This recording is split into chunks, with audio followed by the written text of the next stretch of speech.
So the Yalkut Shimoni, this is we're live from Efrat, Bizchut, and that all of us who are here and all of us that are watching should see and see with our own eyes that the words of the Zera Shimshon come true.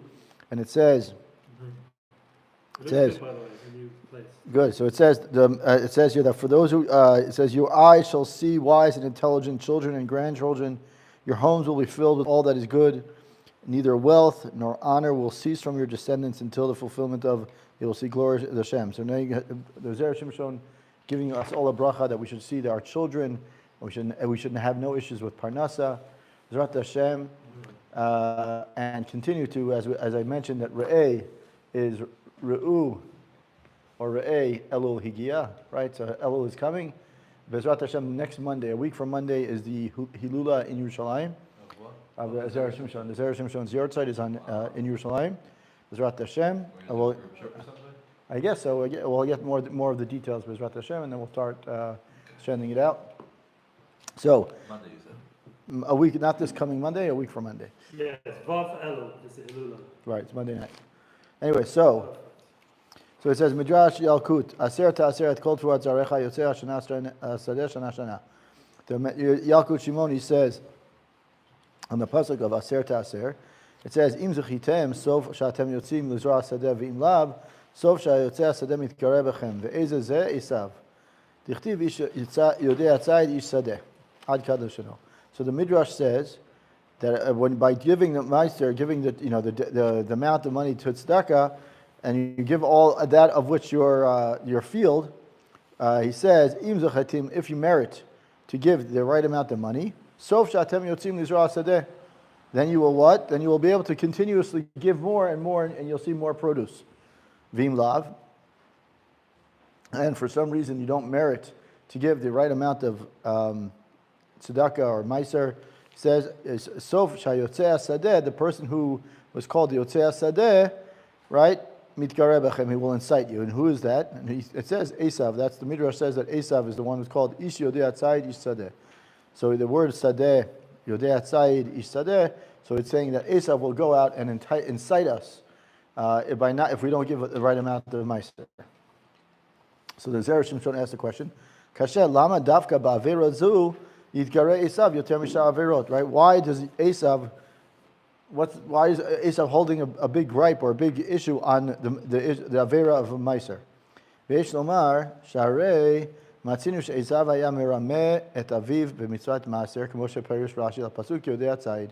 If we go to the pasuk Ish yodei atzayid ish sadeh, Rashi there mentions that Esav was trying to show his wisdom to his father. And what did he say? He would ask Shayach shoel lo kitzad ma'asrin hateven kitzad ma'asrin hamelach. How do we take meiser on straw, which we don't have to take, and meiser on salt?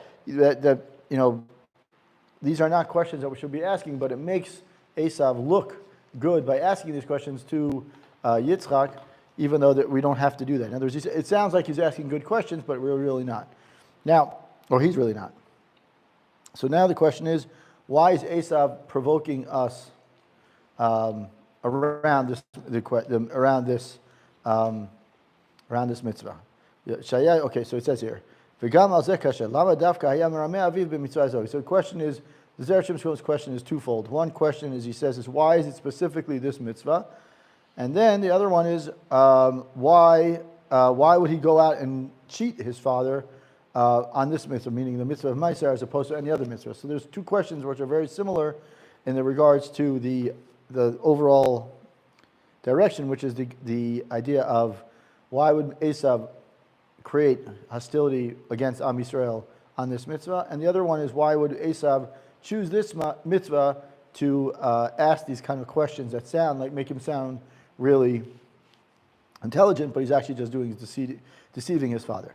So now he answers. So he starts by saying is like this: Tzarich lamar shamatana yoter gdola sheyivtiach Hakadosh Baruch Hu la'Avraham hayta latet levanav ulzaro Eretz Yisrael.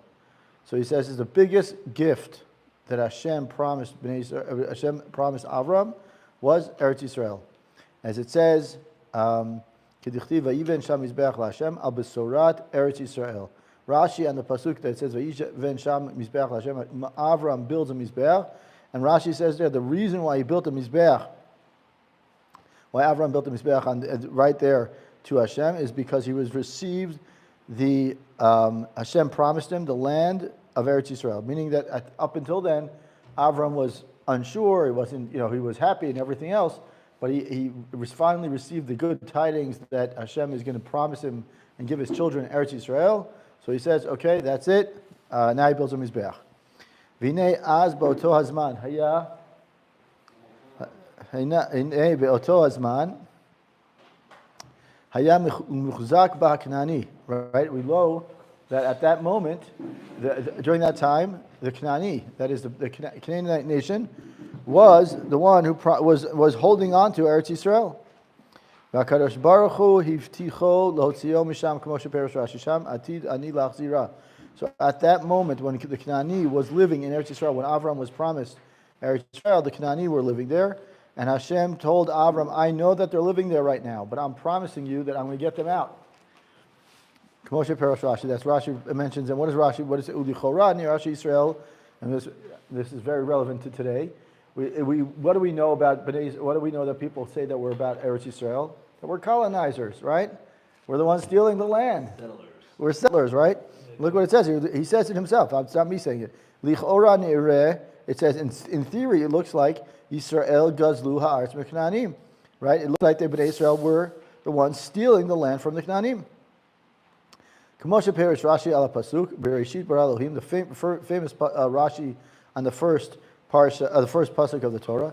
She'im yomru ha'umot listim atem shekavashtem artzot shivat goyim kol ha'aretz shel HaKadosh Baruch Hu ubra'a u'netana la'asher yishar beinav. He says is that the Bnei Israel were promised. We're not taking the land away from the Jews, from the non-Jews. Hashem promised it to us, and so therefore, if He promised it to us, it's not. We're not robbing it away from anyone. The opposite. It's Hashem's land, and He can choose to do what He wants, and therefore He gives it to whoever He wants, and He chose to give it to Bnei Israel. If we look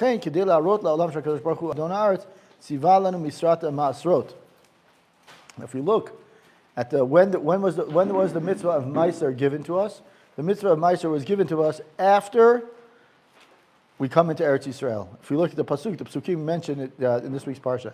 Right, so he said, "Tziva lanu mitzvot ha'masrot la'achar nichnasnu la'aretz ha'masrot ha'im k'mo mas shenotnim lamelech." As we said earlier, in the previous Drush Gimel, which is very very long, the Zera Shimshon goes about and explains that really Meiser is like, if you want to look at it in some way, it's like a tax, right? In other words, the king, that is Hashem, says that as part of you living under my rule, you got to give back, right? So you view it as a tax. So the tax, as he says, is when do we get this? When do we have this obligation to get the tax? We have that obligation when Hashem, when Bnei Israel, when we move into Eretz Yisrael. That's when Hashem says, okay, we have to take into account that we have to pay the king, right? By giving what is the whole point of giving Meiser? By giving Meiser, giving our tzedakah, we acknowledge that Hashem owns the land. We don't own the land, right? And therefore, it shows that our right to take the land gives by us giving back to the land. We say Hashem, you own the land. We acknowledge that by giving the Meiser, and we also acknowledge that by doing that, we're also saying is that the people who live there, meaning the ones who are meant to live there, are us. And by saying, so it's not that the Canaanim, we didn't kick the Canaanim out. Hashem promised it to Abraham, and it took some time, and then the Canaanim moved out. But when we earned the right, once you brought us in, it's our responsibility now to pay it, to pay the tax, or to thank you.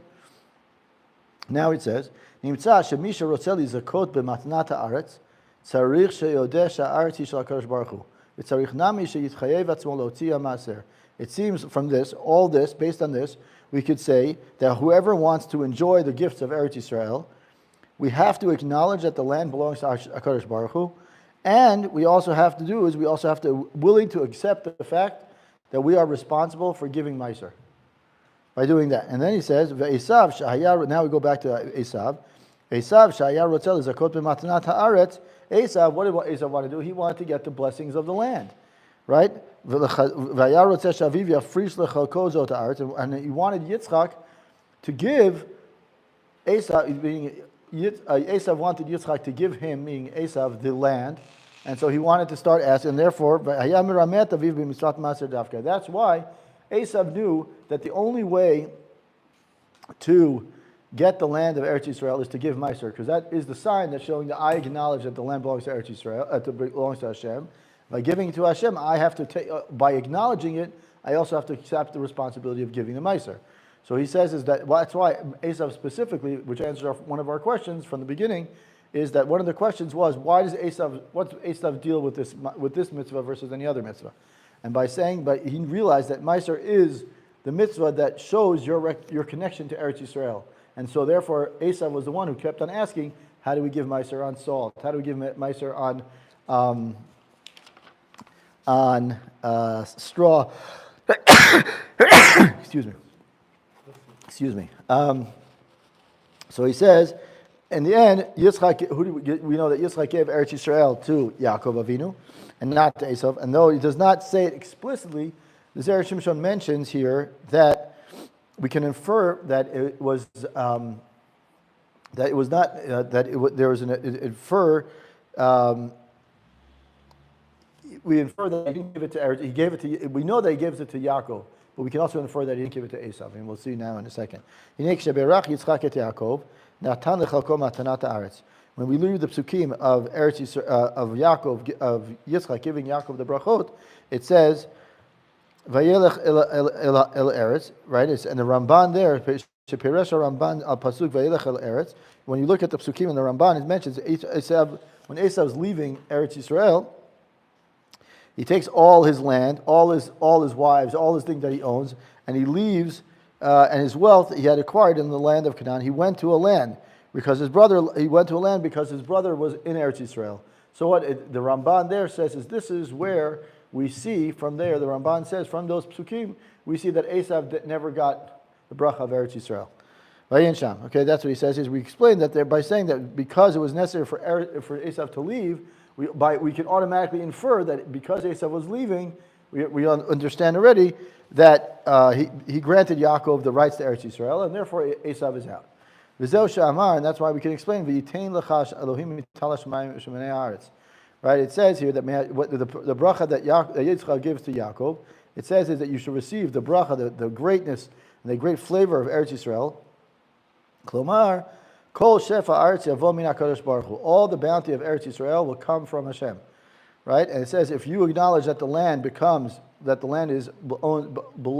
Hashem, mishum hachi atam v'chuyav l'asher. And there says therefore you want to enjoy the fruit of the land, you have to give meiser, because that's the connection is that Hashem says I'm giving you the land, but in my land that is the land of my kingdom, you have to pay the tax. You have to pay the meiser, which the meiser is like we'll call it a tax, but it's a tax for the future.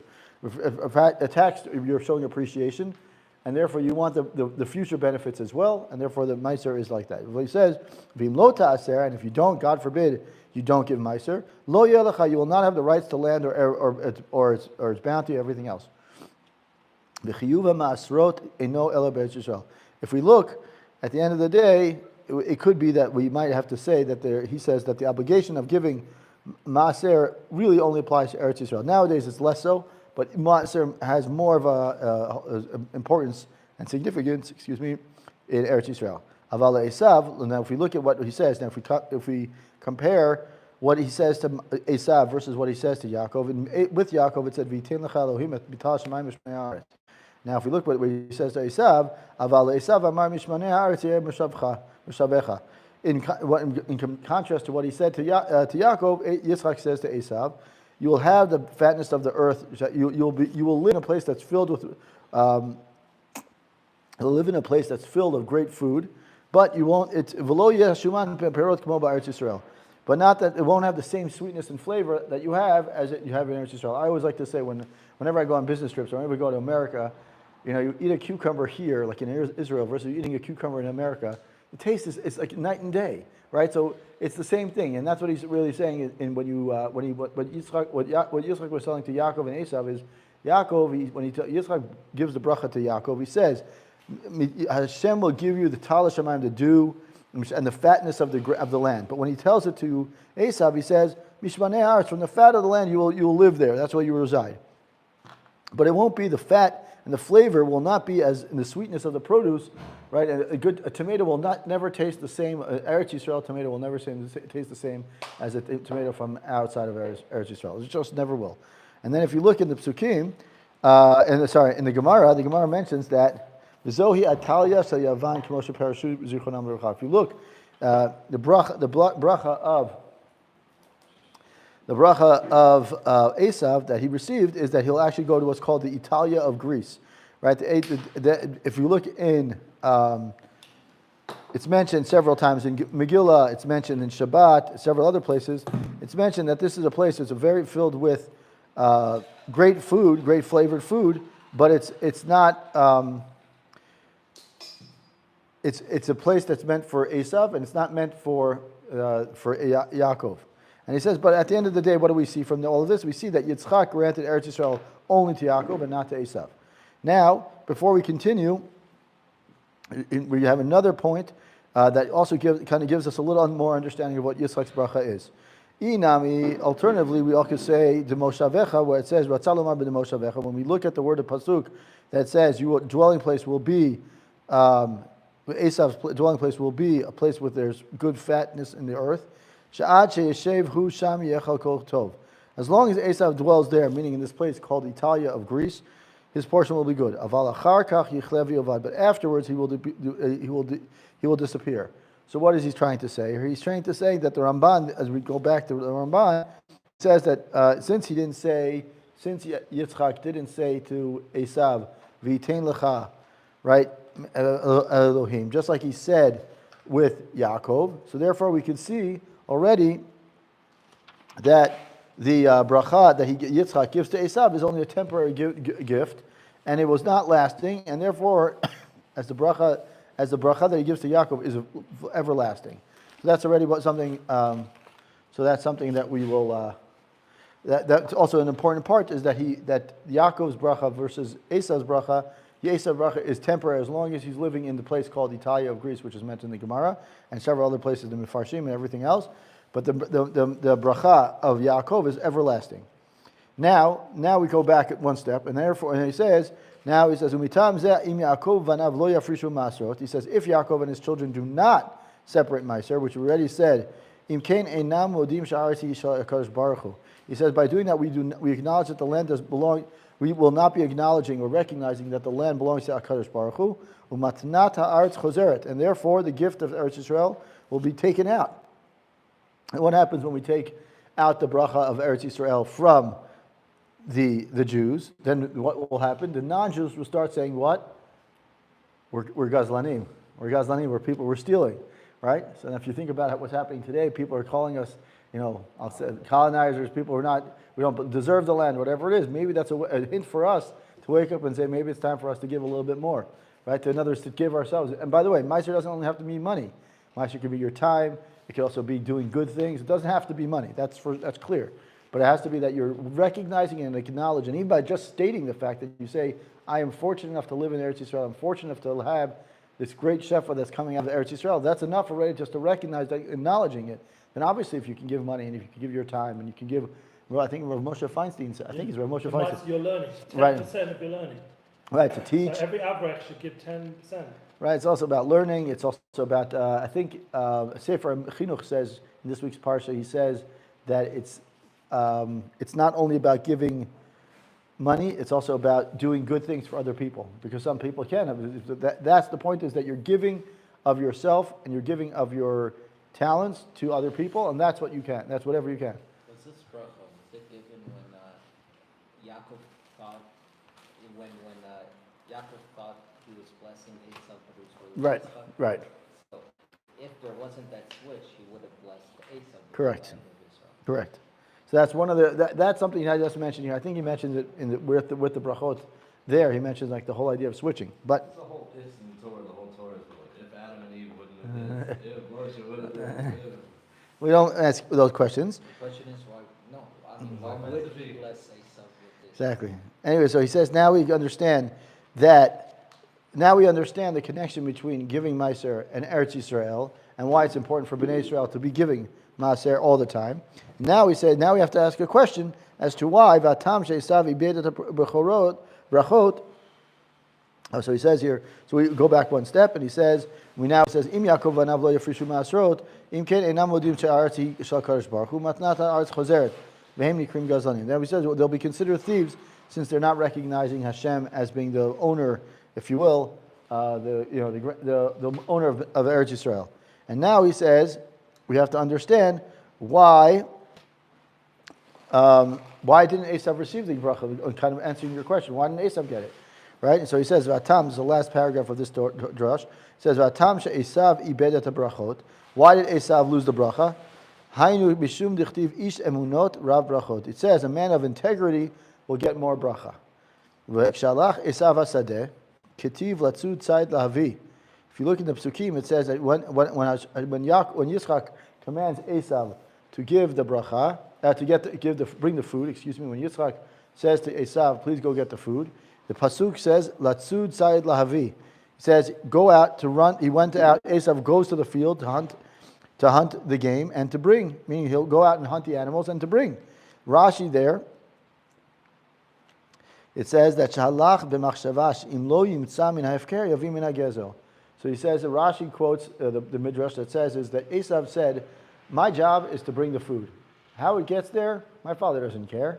If I have to hunt it, if I have to steal it, it's not his problem, right?" But the Zera Shimshon is saying is that's why he lost the bracha, because his integrity was not. He wasn't thinking from a honest perspective. He was just like, I want to get there, get in, get out, and do it quickly. He wasn't thinking of the implications of what it does when I give food or I try to get a bracha through stealing. I haven't done anything. I'm doing the opposite of what I'm supposed to be doing. That's what he's saying here. He says here, if he doesn't find wild food, he'll say stolen food. And he says it's thievery. When everyone tries to do something tricking someone else, you're never going to see bracha from that. And that's why he says you forfeited the blessings at that moment. The brachot were forfeited at that point. Okay, so it's also, and then he says, so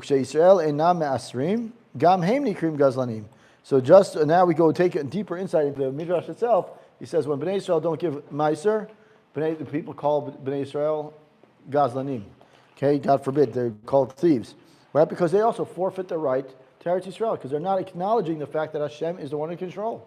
Right? Our job is to recognize. If our job is to be servants of Hashem, and I recognize it to be, in this world to recognize and acknowledge, and be, what's the word? If our goal is to be representatives of Hashem in this world, then by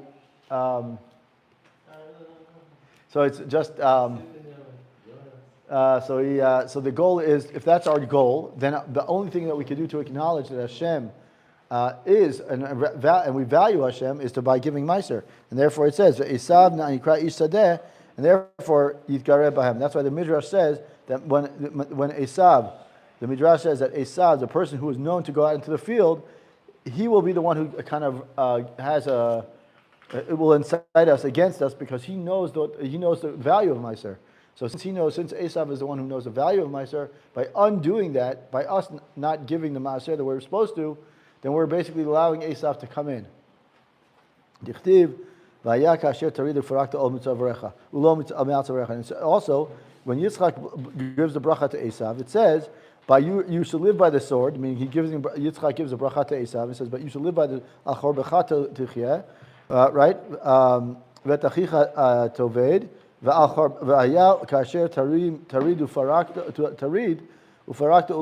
He says, but when you are, what that is, Rashi says on that pasuk, it says that Yitzchak was telling Esav that when Yaakov's children take off the yoke, the ol of mitzvot and the ol of Torah off their necks, that's your chance, Esav, to go out and jump on them. So the point is that we can look at it. We can look at it saying is that by us not acknowledging, we don't acknowledge Eretz Yisrael by Kadosh Baruch Hu by not giving meiser. That's one way. We could also look at it saying is maybe one other thing is maybe by us not doing the things that we're supposed to be doing for Hashem and acknowledging that Hashem is indeed control, then we're basically doing is opening the door for Esav to come in and say, look, You know, that's Esav's chance. The Psukim say clearly, Hashem, Yitzchak says to Esav, when they take their all of Torah off of them, that's your opportunity to pounce on them and to start, having and giving them a hard time. First, Torah, we're just going to take Wow. a first break. Is that all right? Yeah, it's amazing. Okay, fine. Good job. Thank you for preparing every week. It's this for us. What are you buying? Shout out to Mordecai Holtz. We want to just give a shout out also, Baruch Hashem, we have donations going on for the new base midrash in Yerushalayim. And this week we had someone gave $30,000. Actually, Really? a friend of mine in Mexico City, would you believe it? I Really? was shocked when he offered such an amount. A lot. And he's got his name now on the shul, so we've already made it up to over plus $70,000 for the new base. Is that where midrash. the your site's going to be? No. Yeah, the Hilula's going to be there. On the Beit Midrash? And we're heading towards 100,000. That's the goal. Charles Sakal's obviously pushing it. We've got a nice link on all the sites. It's easy to find. Go to the zerashimshon.com or message or DM. That's what people did, and then they're donating. It's very easy, and it can be $10, $100. There's all different amounts. But Baruch Hashem, it's a cause that people understand the importance. People have seen Yeshuot, not just in Eretz Yisrael, but throughout the world. We're getting donations from every part of the world. People from London, people from Mexico, people from the US, the whole world, Canada, wherever people are, and if anyone who learns Zera Shimshon. So Tizkana Mitzvahs, keep supporting ZeraShimshon.com. And Baruch Hashem, Mordecai is not doing this for Panasa, he's doing this Mamish L'Shem Shamayim, I hope. This is my miser. This is Yeah. my miser. And also the people who donate for the student, for the children, for everything that we get here, the shul, the family minion, shout out, and for everyone who sponsored, they should be blessed. Sasha, who we hope will return, sponsored the share, and also some anonymous person should be blessed as well. Okay, let's keep going. All right. Yeah, should be blessed in all ways. All right. Pardon my chewing. All right. For those who have the time, I recommend really strongly learning Drush Gimel. It's very, very long. I'm not going to go into it, but it's very long. But it goes into why does Hashem specifically, that's one of the reasons why. We're going to talk about another one here, but one of the many questions about tzedakah, and he goes into it in deep, very deep, not in terms of deep Kabbalah, but just goes on for a while. And I always like to try to understand what was the Zera Shimshon thinking when he wrote this Torah at this specific time. If you look at, around the time of Achrei Mot, he has like a whole section on tshuva.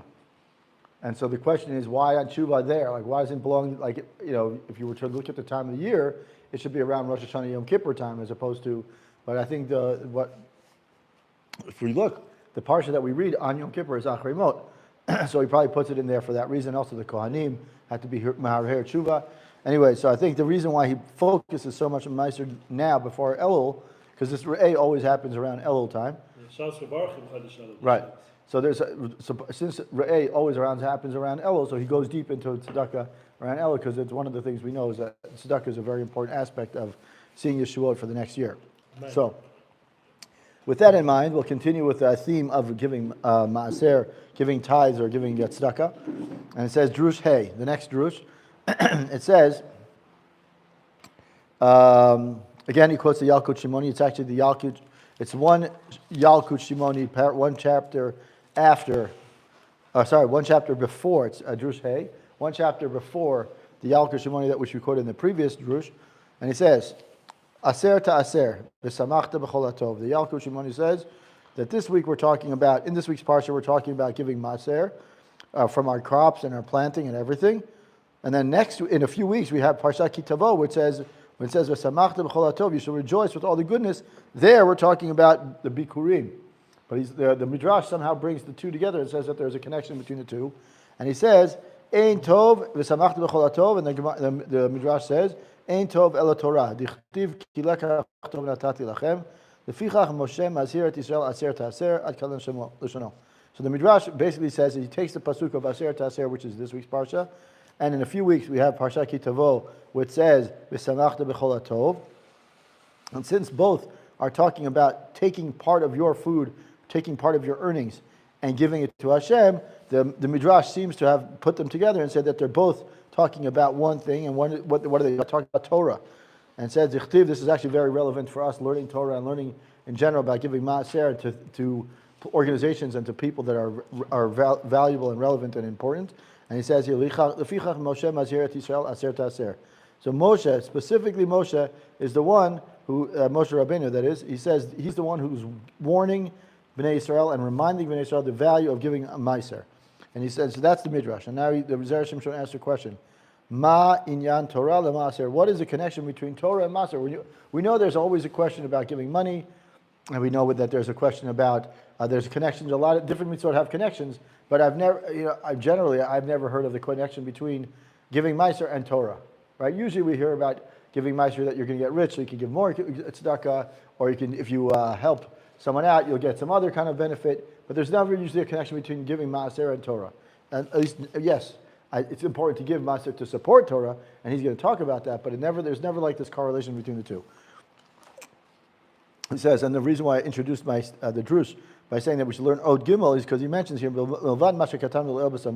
he says, besides what we learned around in Od Gimel, which is a very long Torah, he says, Od Yesh Lomar, and if we look in the Hakdama of the Rambam, in the introduction to the Mishnayot, he says, Tiyesh chiluk ben masha HaKadosh Baruch Hu mavtiach al yadei atzmo, u'masha ha'ivtiach al yadei shaliach o navi, shemasha HaKadosh Baruch Hu mavtiach ba'atzmo yachol lachzor bo, she'HaKadosh Baruch Hu oseh masha tov lo. Masha ein kein, im hu al yadei shaliach lo yachol lachzor bo, she'im yachzor me'avtacha yomru sha'shaliach o navi sheker hu.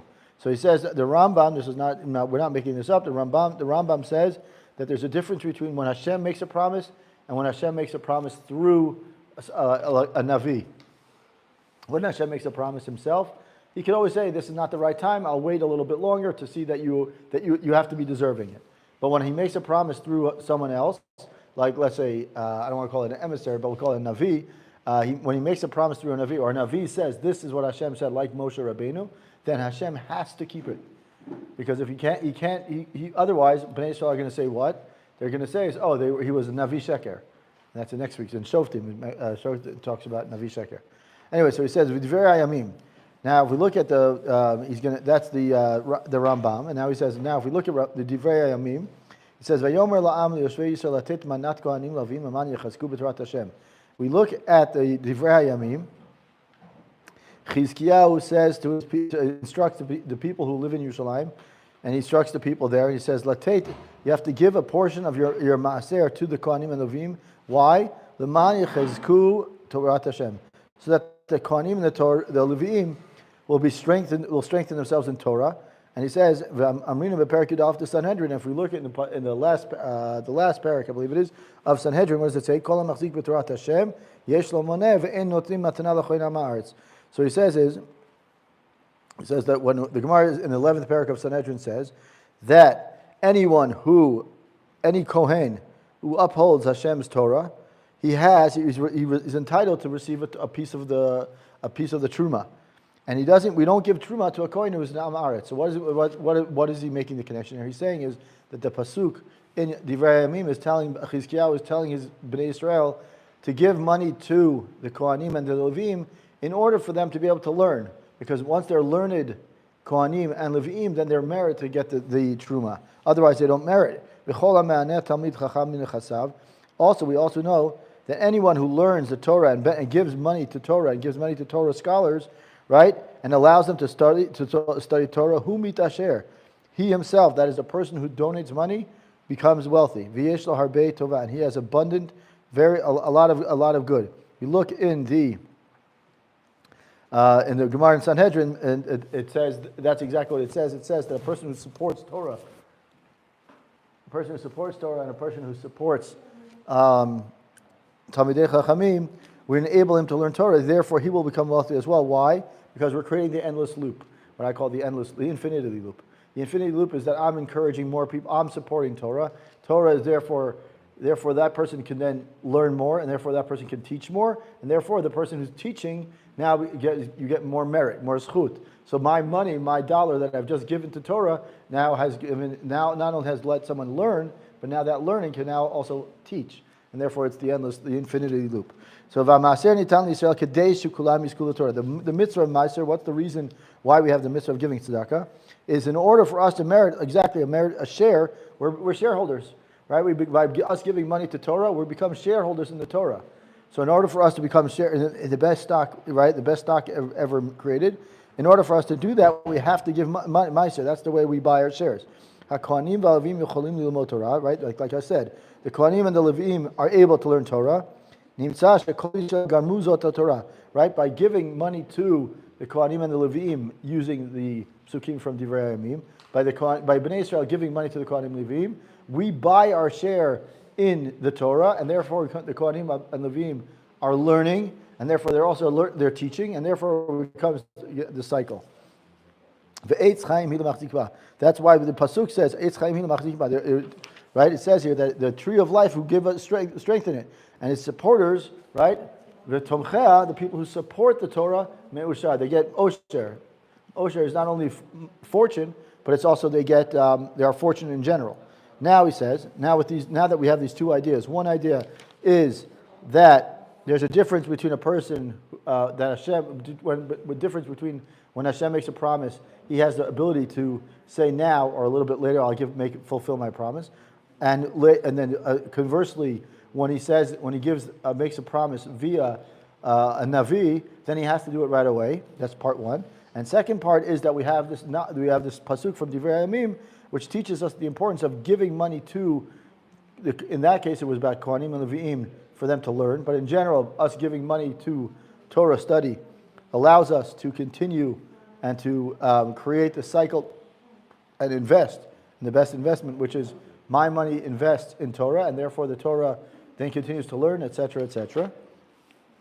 Now, with all of that, now we can explain the entire midrash that we just mentioned, which is the early beginning. It says, Amar midrash samachta b'cholatov al korchach demayre b'tovata olam haba.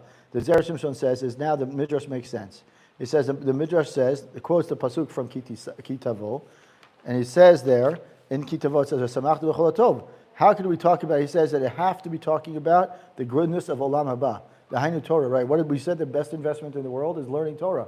What do we get? We don't get benefit nowadays. That's a secondary benefit. The primary benefit of investing in Torah is the olam haba that we get.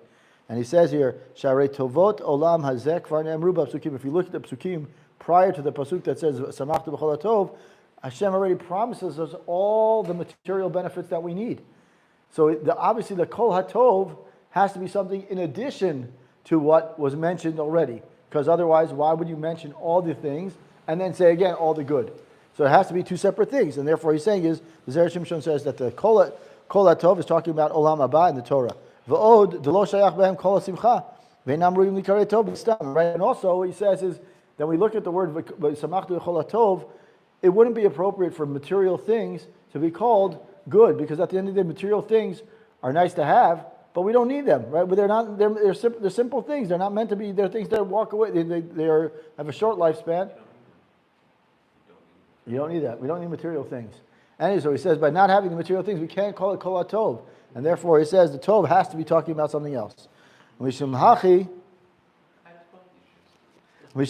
he says, Perush demayre b'schut Torah shu gorim b'masrotav. He says that's why the Gemara, that's why the midrash that we quoted at the beginning, it says that it's talking about the schut Torah that by us giving maaser, we encourage and we kind of like start the loop, as opposed to by doing it can't be something very material. Moshe. Now we answer the question as to why Moshe is the one that the midrash mentions in Moshe. Moshe mazhirat Yisrael aser taser. Tahainu aser b'shvil titasher. The Gemara mentions the fact that the Gemara in Ta'anit says that give maaser in order for you to become wealthy. It's a play on words, but the reason why Moshe is the one who says it, why is Moshe the one to say it is, and we go as we mentioned earlier from the Rambam. Vadai titkaim haftacha zo tishatasher im la'ita mitasher hayita omer shezer kohen olavi lo lamad oino ra'ui b'shvil ze lo nitasharta. So he says that why it has to be. It has to be that Moshe is the one saying it, because if you didn't, right? If you wouldn't give maaser, what would you say is that because he didn't give this Kohen or this Levi was not worthy of. Therefore, what happens? What happens if I didn't give the money? If Moshe wasn't the one to say it, we already said the Rambam says that the Rambam. I'm not sure why Rambam. The Rambam says that anything that Hashem promises, he can delay. He can play with it a little bit. But anything that Hashem promises through someone else, in this case Moshe. So Moshe Rabbeinu is the one who's being makpid on people saying giving maaser. So since Moshe is the one promising, Hashem has to do it. He has to fulfill the promise. And so he says, and if not, and if let's say we didn't give maaser for whatever reason, right? Let's say I didn't give maaser. Then you would say what? Then this Kohen and this Levi are not learned enough. And then what would happen? And therefore I'm not getting titasher. I'm not getting rich. I'm giving the wrong Kohen, or I'm not giving the right poor person, or whatever it is. So Moshe, so it has to be Hashem. Basically, in order for the promise to be fulfilled, it has to be done through Moshe was the one who had to be the one saying you have to give maaser because that way Hashem has to give it. He has to fulfill it. Now this is at the end, and we look at the end. He says, right. And I've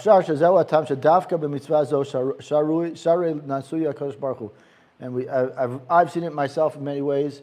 And we know that if you want to test Hashem, the only time you can test Hashem is with the mitzvah of tzedakah.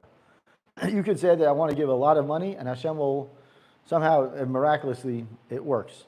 I can say that I've tested many times by saying is that I hope to get what I need to get, and I'll give tzedakah because of it, or in merit of it, and it's worked. And it says if the Navi says, test me on this one. In talking about so if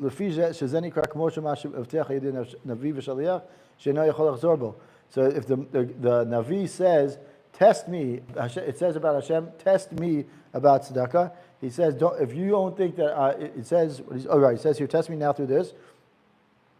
If I don't open up the great floodgates of heavens and pour onto you bracha, meaning that Hashem permitted us to say this with Maaser and only with Maaser, because Maaser is one of those mitzvot that Moshe Rabbeinu is the one who said it. Meaning Moshe Rabbeinu said Asher Taser.